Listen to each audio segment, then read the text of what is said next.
Yeah, you have to, otherwise she can sell you in the Philippines. Oh yeah. No, he can understand. There is AI to translate. Google Madali. Translator. Even some of those words go deep. Yeah. But you have to understand. Saan kayo dito? Sa Biloxi po, Mississippi. Malayo. Alayo, very good in Tagalog. Kasi fluent na po kayo mag-Tagalog. Hindi. Hindi. Konti lang. Konti lang. Ang galing. Ang galing. Stay kayo dito sa hotel. Nag-Airbnb lang po. Airbnb para at home. Dito, malapit dito. Opo. How many minutes? 20 minutes. Malayo. 20 minutes. Oh, that's malapit. Malapit. That's near. It's really good Yeah. in English, in Tagalog. Give me 20 years, I'll be fluent too.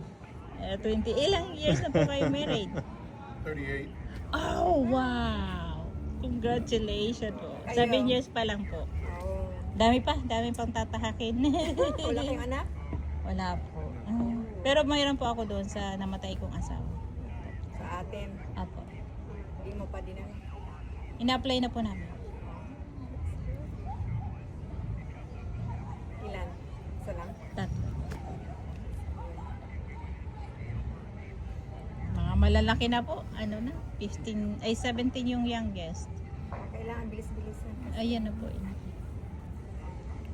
Mayroon akong kailala na nag-marriage din siya dito. Ako aga na yung mga bata. Eh, kung hindi nga po siya dalawang isip kasi yung pag-apply po namin, good for na po dapat yun. Eh, hindi ko pa naman alam anong sitwasyon dito. I don't know yet. Ayun, ako muna. Madali naman po ang mga bata pag nandito na. Maka-adjust. Yeah. May anak po kayo? Wala rin. Sayang ng lahi. Sayang ng lahi. May aso kami, ganun kalaki. Ah. Alang na wala na. Oh. Ito na, one month ago, naano na. Sorry, 4 years old namatay. Sayang. Sayang, ang galing. Masakit puso ko. Ang masakit ang puso mo, syempre.